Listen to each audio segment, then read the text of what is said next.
When we're young, we have an amazing, positive outlook about how great life is going to be, but somewhere along the line, we forget to dream and end up settling.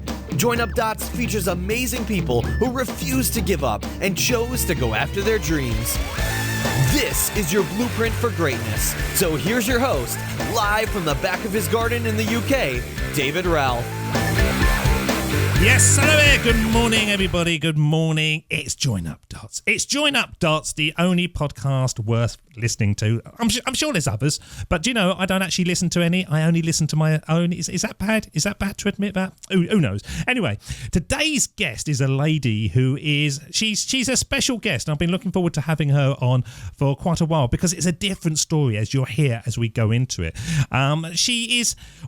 She's somebody that really has been tackling her obstacles head on. There's no doubt about it. Smashing doors in walls where there was no chance of escaping and living the life that she deserves. And if you think that you have got problems, then just listen to this. She was a student at the College of New Jersey, obtaining a bachelor's degree in communication studies before starting in 2016 a master's degree in clinical mental health counselling from the College of New Jersey, which of course is impressive but not remarkable. However, added to the fact that she was born with an eye disorder called cone Dystrophy, which has now progressed to the state where she is blinded by all lights, you can see that she has a powerful mindset to achieve obstacles.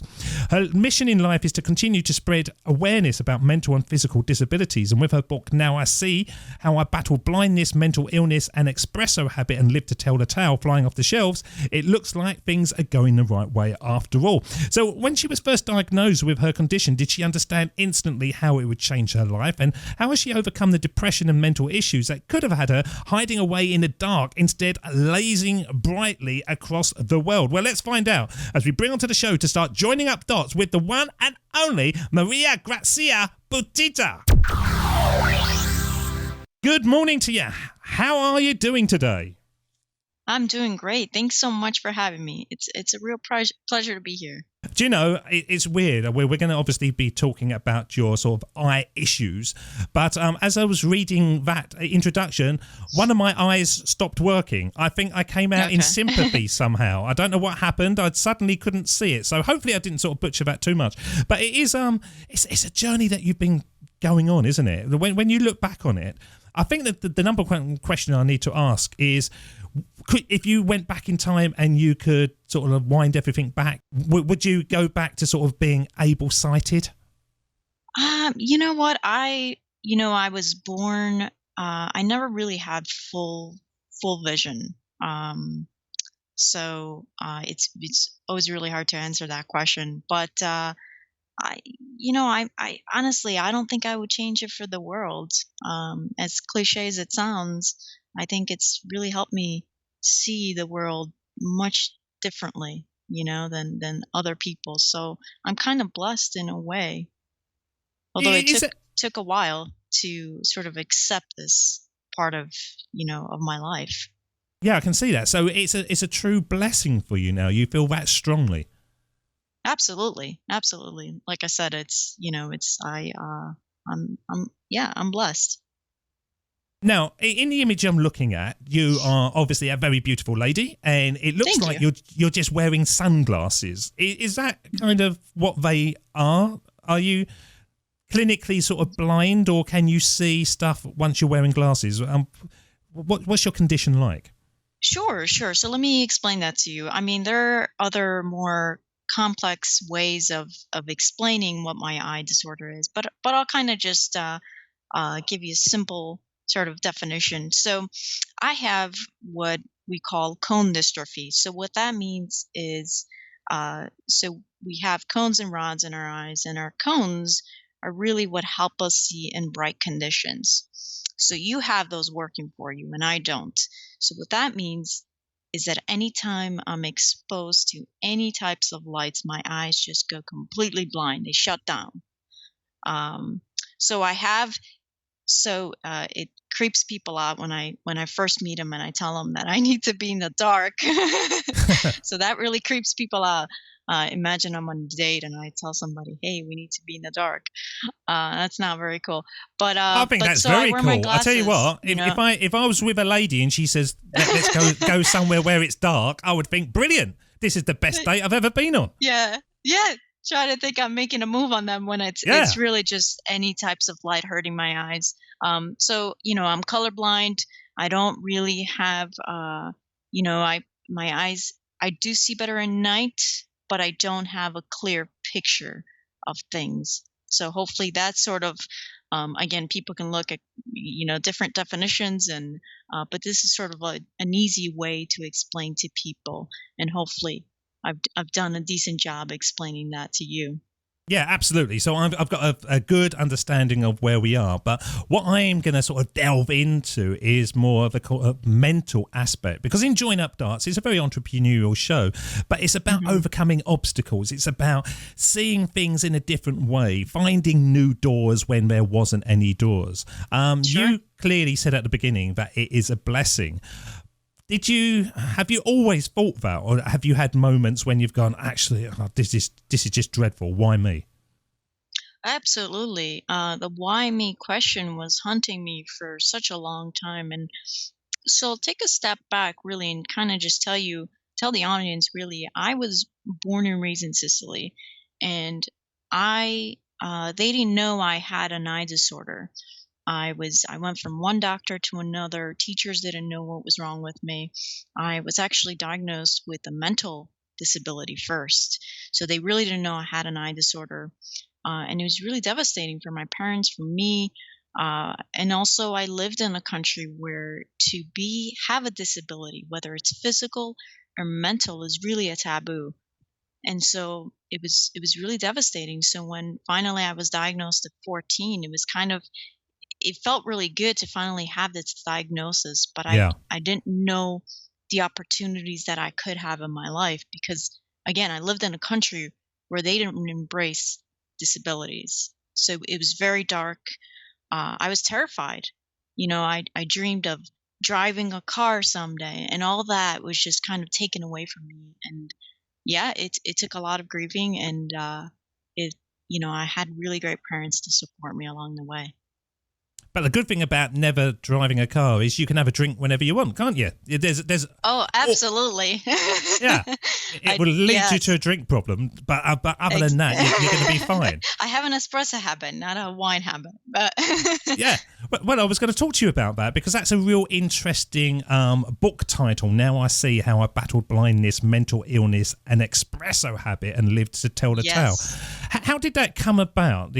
Let's start with the espresso habit. Slightly tongue-in-cheek or actually true? No, it's so true. You can tell anybody that knows me, I'm a huge espresso. It's 10 in the morning here, 10:15 now in New Jersey, and I'll tell you, I already had my 3 shots of espresso this morning. It's been a real thing. It's like I said, born and raised in Sicily. Espresso is huge, and I just started drinking it when I was young. I know some people are probably freaking out. Why is a young girl drinking espresso? But but I did, and it's delicious, and that's all I have. But you've got a lot more than that, haven't you, in your life? Because it's an espresso habit is one of those things that you think, yeah, anybody could have. But you had like 3 or 4 different issues sort of skirting around you at the same time. Which was the one that you had to tackle first then? It's obviously, at 14 losing my vision, and then getting into a deep depression and anxiety. So those were big. Depression, I don't understand it because I've never, I have days that I go, oh, I feel a bit depressed today, a little bit blue. Sure, we all have those days. Yeah, but when somebody is actually clinically depressed, it isn't something that you can just pull yourself together and get out of it. It is, it's a clinical illness. Have you had that when you've said, oh, I'm not feeling well today, or I feel depressed, and people sort of say to you, you've got nothing to be depressed about, or maybe do they think that you are going to be naturally depressed because of your eyesight issue? How do people, especially strangers, respond to you? There's a lot of there's definitely a lot of stigma around the topic of depression. And I think when somebody is depressed, we tend to just say, things like, oh, snap out of it, or it's Mm. just a phase. You're going to be okay. There's worse in the world. You have nothing to be upset about. You should be really fortunate. Or I have people that tell me all the time, hey, at least you have your arms and legs. You might not have your sight, but you have all these other things, and they start to compare you to other people who have it maybe better. And I personally think that's just the worst thing you can do, is to compare. Everyone's experience is unique and it's different. So So how do you battle through this? Because I know there's going to be many listeners out there that are probably dealing Sure. with depression at the moment. And Sure. maybe they're not even sure that they're depressed. I remember going to a doctor about 6 months ago, and he said to me, "You're dealing with depression." And I went, "No, I'm not." And he said, "Yes, you are." And he tried to prescribe me tablets. And anyhow, I wasn't having it. And I didn't take the tablets, and I just kind of carried on with my life. I didn't believe at all that I was depressed, and I still don't to this day. How do people become aware of actually, yes, they are depressed and then they need help? Because life is Sure. just a conveyor belt sometimes, isn't it? You just get on and you do it, and when you go to sleep, you wake Sure. up the next day.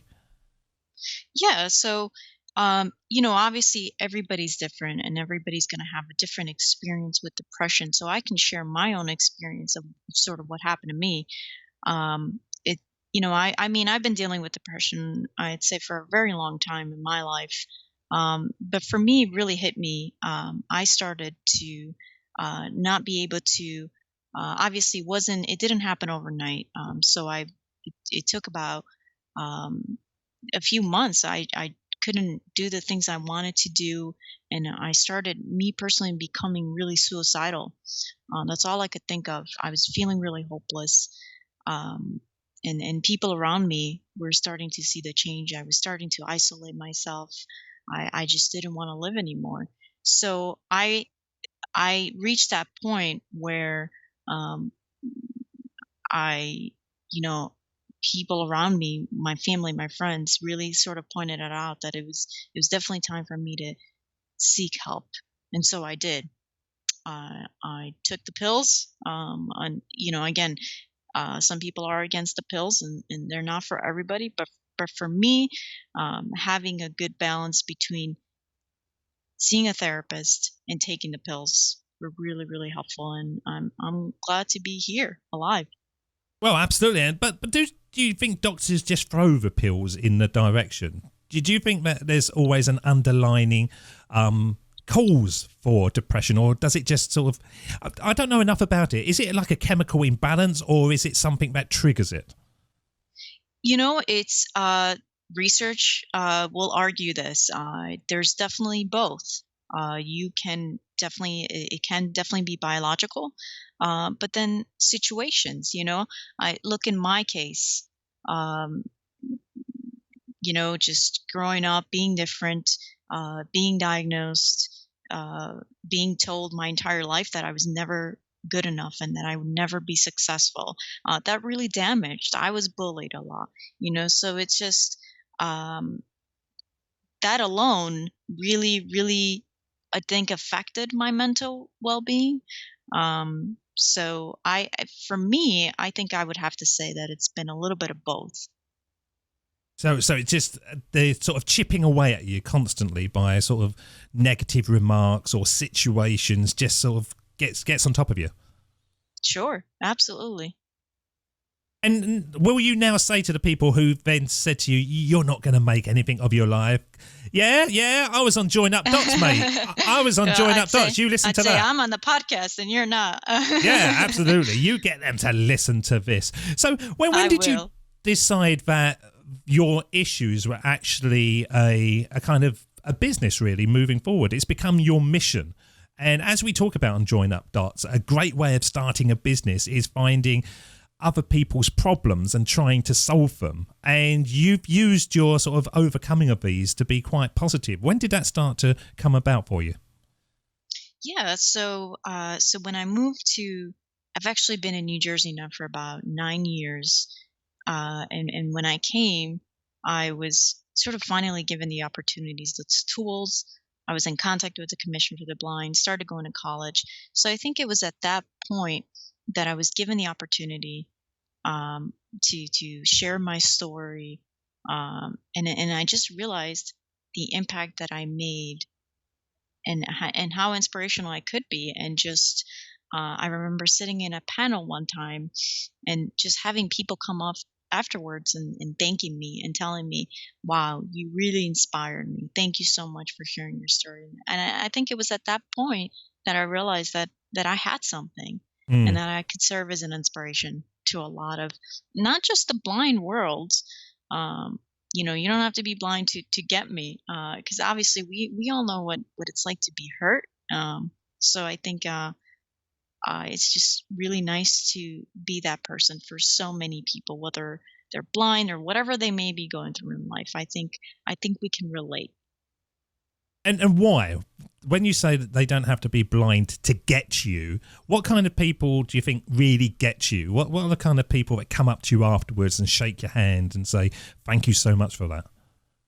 Yeah, so give you an example. One time I was on campus, and I just gave a talk, and I had this one young lady come up. She had been dealing with a lot of anxiety, and she just said how just me sharing my experience about going through dealing with panic attacks and talking about my anxiety and just getting better was really helpful for her. Because when we're in a really negative, bad spot, it's you think there's nobody out there in the world who can possibly understand you. So just to have somebody out there share their story and say, "You know what, you're not alone, and it's really going to be okay. It's going to take some time, but you're going to be okay." It's quite obvious, really, when you say that you're not going to be alone, because there's 7.8 billion people on the planet. It's going to be very rare that you've got something that nobody else has. Even the sort of the weirdest diseases and stuff, it's normally Sure. one or two people get it. It's really difficult. I think, depression or anxiety, or anything sometimes you know can make you feel really lonely, and it's really hard to believe that there's going to be somebody out there who's going to get what you're going through. Obviously, we're all different. We all have different experience. I don't know if anybody would get me. Do you know that? I don't know whether I could be that open enough. It's funny, on a podcast situation, I literally speak from the heart and everything comes out of my mouth. I don't hold back anything. But in a kind of real life situation, I hold it all back. I don't like to share. I'm not very good at sharing the sort of the dark stuff in my life. I just breeze through Sure. and it doesn't matter. Oh yeah, everybody has the same things. Or sometimes, Mariagrazia, I lie and I make myself to be better and happier than I am. Isn't that the way that sort of life is, really? That we all just sort of go about our time and occasionally we let it hang out, but then not many people actually want to hear about it anyway, do they? They just want a polite early morning, "How are you?" "Yeah, I'm fine," and that's it. They don't want the sort of the warts and all story of what's going on in your life. Sure, absolutely. You brought a good point. We have this saying, we walk around and we ask people in the morning how they're doing, but do we really want to hear, how they're doing? What if somebody says, "No, I'm not doing well," and then you find yourself like, "Oh, that's not what I meant." I just kind of, I actually learned that when I came from Sicily, when people started asking me how they were. I remember initially telling them, and then I realized it was just sort of a quick, easy way of saying hello. Um, It would be great though if you actually, say, "Well, actually, I've had a really bad tummy this morning, and I was up all night," and see what their response would be. Because I bet yeah. more often than not, people would just back away, because you just kind of don't want that, do you? You want this bubble of "I tried" and that's it, and away they go. Sure.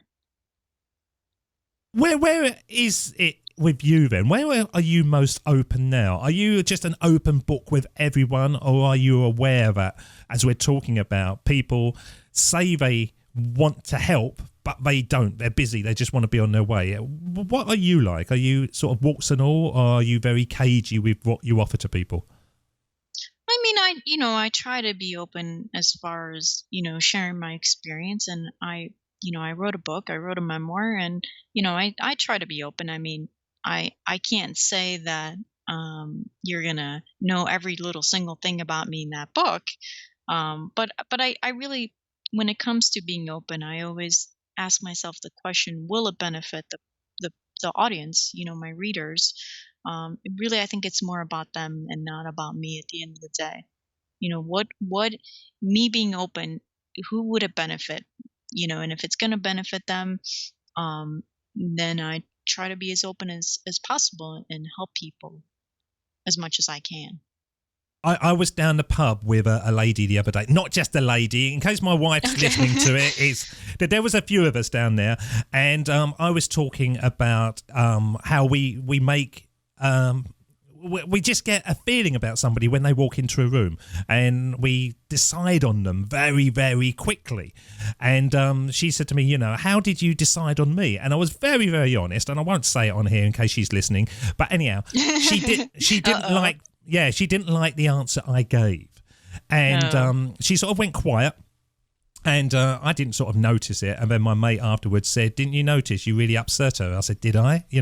And for about 3 days, I sort of emailed her and said, look, I'm really sorry about this. I didn't mean to say anything. It was just me being honest.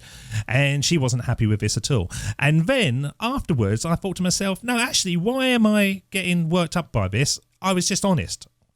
She asked for my opinion on something. I was honest, and if she doesn't like that, that's not my fault. And I've kind of switched off from it, and I've sort of moved on. And you must find that as well. But some people will ask your opinion on something, you give it, and then they get that look in their face. Do you? Yeah, I'm sure it happens with a lot of things. I'm trying to think of a specific moment.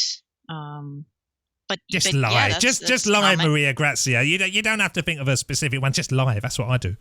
Okay, just lie. Yeah. um, I mean, I'm drawing a blank right now. Don't worry. It was me talking about myself. Really, I was getting it off me. It was like therapy. I was getting it off my chest because I dragged that around with me for quite a while, and now I'm free. I've let it go, as they say in Frozen. So, have you converted your authorship into a whole business? Is this something that pays your salary? How have you actually transitioned from that point to actually supporting yourself? Yeah. So, well, that's I'm still going to school. So obviously it's always good to have a plan B. But really it's about, I try to do talks when I'm given the opportunity, and that really does help a little bit. But obviously it's not it's really trying to juggle school and talks, and I'll be doing some book signings over the summer, things like that. Well, let's play some words now, and then we're going to delve back into the motivational side of your story. Here's Jim Carrey. My father could have been a great comedian, but he didn't believe that was possible for him. And so he made a conservative choice. Instead, he got a safe job as an accountant. And when I was 12 years old, he was let go from that safe job. And our family had to do whatever we could to survive. I learned many great lessons from my father, not the least of which was that you can fail at what you don't want. So you might as well take a chance on doing what you love. Now, those words are really sort of important for your story, because so many people said that, you weren't going to succeed, but you're actually flipping on its head and you're going for something you love. Is it something you love, or is it something that's been forced onto you? With your sort of situation, is it love or responsibility? No, absolutely. I'd say it's love. I mean, you're right. I had so many people in my life tell me that I wasn't even going to go to college. So I mean, it's just really exciting to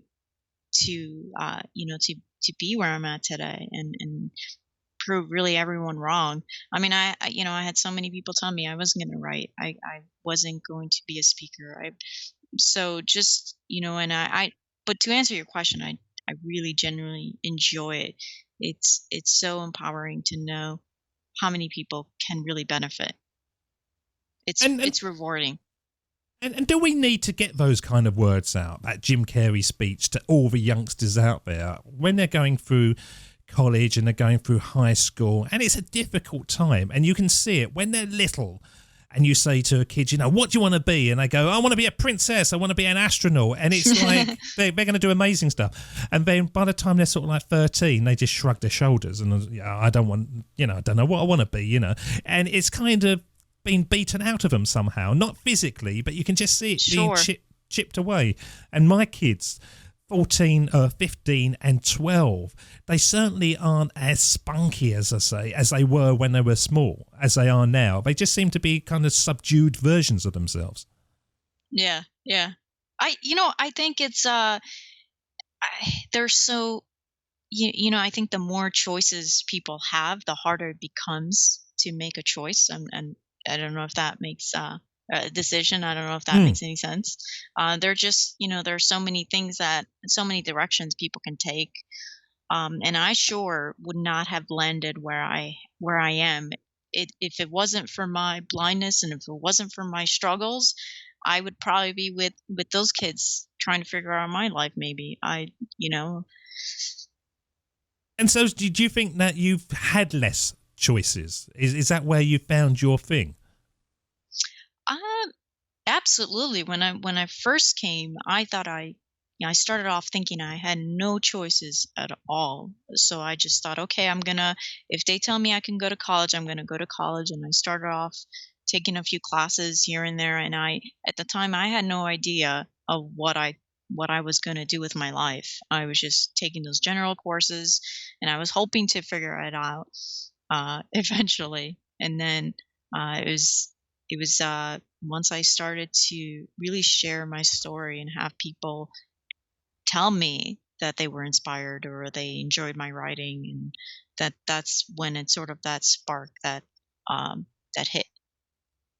And do you actually remember the moment when you suddenly thought, hang on, I think I could do this? Because what a lot of people they get that feeling of, I think I'd like to do this. And then instantly it's like devil and angel on their shoulder. The devil's going, oh, well, that's never going to happen. Oh, it's not even worth putting the first words down on a book. No one's going to read this.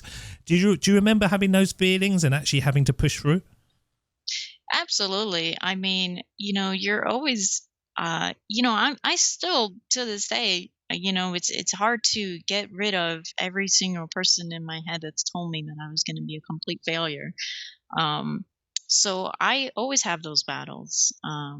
And I'll tell you how I get through them is by supporting myself with great people who believe in me today. So I'll tell you, I got rid of a lot of toxic people in my life, and I'm just surrounded with people um who got my back. If I'm having those days, they will remind me that I can do this, and all I have to do is remind myself too why I'm doing that, and the reason why I'm doing this is really to give someone else um a chance and to help them see themselves for who they are. It is so important to surround yourself with the right type of people, but I know that so many people will find that hard, getting rid of the people, because you just naturally attach them to yourself as you sort of grow up. You're not necessarily friends, but they're just there.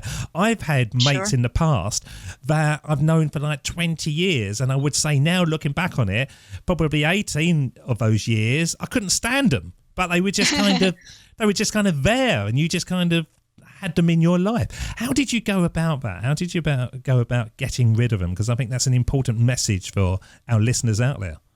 Sure, sure. Well, so I'm Sicilian. No, I'm kidding. Um, well, it was just I had to ask myself, are these people serving anything? Are they? I think there was a point where I really wasn't getting anywhere, and it's just one of those things. I think um, it's really hard to do, and there's not one way to do it, um, but like I said, I think just having the right people in your life to help you understand of the toxic people in your life. I think uh, it's pretty complex, I think, and it's not an easy thing that can happen. I think overnight. It's just you have to make that decision, and you got to be strong, and you got to do what's best for you at the end of the day. Because I haven't got many friends, but I always say that the friends I've got are amazing. I would say I've probably got 3 friends, and Sure. one of those is my wife, who's my best friend, and they're the people that I surround myself with. But then you go into virtual reality world, and if you go into Facebook, I've got thousands of friends, and I don't know any of them, to be honest. They all ask to connect with me, and you see their lives and you see the way they're operating. That's quite hard, isn't it? It's easier almost to separate yourself from the real life people than the sort of virtual world that we've allowed to grow around us. Sure. It's definitely pretty difficult to do. So with your book, where can people go and get it? Is it going to be made into a movie, a musical? Tell us about it. I hope no. Sure. So people can. So the book has been on pre-order since January, and my official release date is going to be October 3rd. People can go on my website at embracingyourdifferences.com/pre-order. And the nice thing about it is if you pre-order a copy, you get the book sometime this summer. I'll sign it for you. And it's just a great book to, get free, buy for yourself, buy for a friend. It's a nice, funny read. I definitely a good, a good read. Definitely recommend it. And is it for everyone, or is it for a specific audience, avatar, as we say? That's a good point. I don't know if everybody's going to get it. Like you said, um, and that's really hard to say who it is for and who it's not. I mean, if some people can read it and really might not get it, or because they don't know what it's like to lose vision or maybe experience chronic depression and anxiety. But a lot of people will get it. So it's just hopefully, I'm hoping that more people will get it than not. It's a human story, and we can all relate to human stories. Sure, absolutely. Well, this is the end of the show, and this is the part that we call the Sermon on the Mic, when we're going to send you back in time to have a one-on-one with your younger self. And if you could go back in time and speak to the young Mariagrazia, what age would you choose and what advice would you give? Well, we're going to find out, because I'm going to play the theme, and when it fades, you're up. This is the Sermon on the Mic.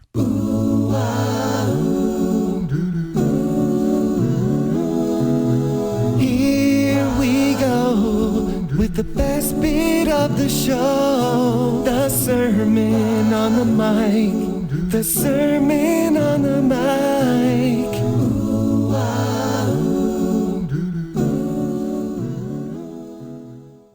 So I'm going to choose middle school. I think I mentioned this before in the podcast, but I was bullied a lot. But one of the things that was worse than being bullied is actually becoming my own bully. I started to be really critical of myself.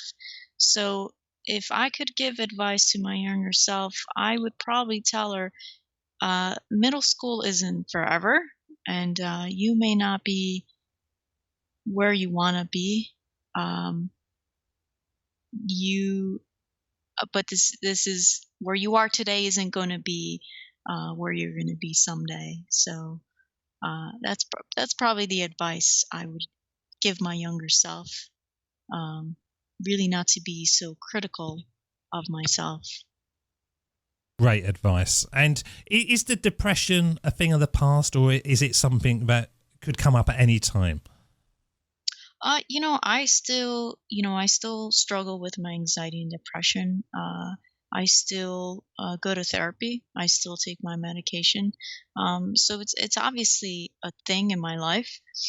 But what I do have are great tools that help me overcome and battle and deal with my depression. And so I have, uh, I make sure that I make mental health a priority, and I do the right things every day, whether it's exercising, meditating, and I just, some days are harder, and when that gets harder, I just pull the right people in my life. My support system, and they usually have my back. Well, great stuff. Great stuff. I suppose the last thing to say is really, what's the number one best way that our audience can connect with you? Well, if you go to my website at embracingyourdifferences.com, you'll be able to sort of get in touch with me there, whether it's if you want to email me just to say hey, or you can follow me through my social media, Twitter, Instagram, and just keep in touch, and you'll get to see what I'm up to. We will have all the links on the show notes. Thank you so much for spending time with us today, joining up those This was dots. Great. Yeah, it's great to have you here. Please come back again when you have more dots to join up, as I do believe that by joining up the dots and connecting our past is the best way to build our futures. Mariagrazia Buttitta, thank you so much. Thank you. I really admire that lady. She's such a positive spirit, and she could be sort of moaning and groaning about her lot, but she's turned it into a positive. And I think that really is a point of join up dots, that we all go through dark times, but it's what we make of those dark times. And more often than not, as you've been listening to in the conversations, when you're far enough away from those dark times, you actually go, well, thank God for that. I can certainly do that. And I think most of the people that I've spoken to, it's the dark times we've really got to look out for and embrace, because that is where the true gift of life is. Thank you so much for listening to this episode of Join Up Dots. And until next time, we'll see you again soon. Cheers. See ya. Bye-bye. David doesn't want you to become a faded version of the brilliant self you were once to become. So he's put together an amazing guide for you called the 8 Pieces of Advice that every successful entrepreneur practices, including the 2 that changed his life. Head over to joinupdots.com to download this amazing guide for free, and we'll see you tomorrow on Join Up Dots.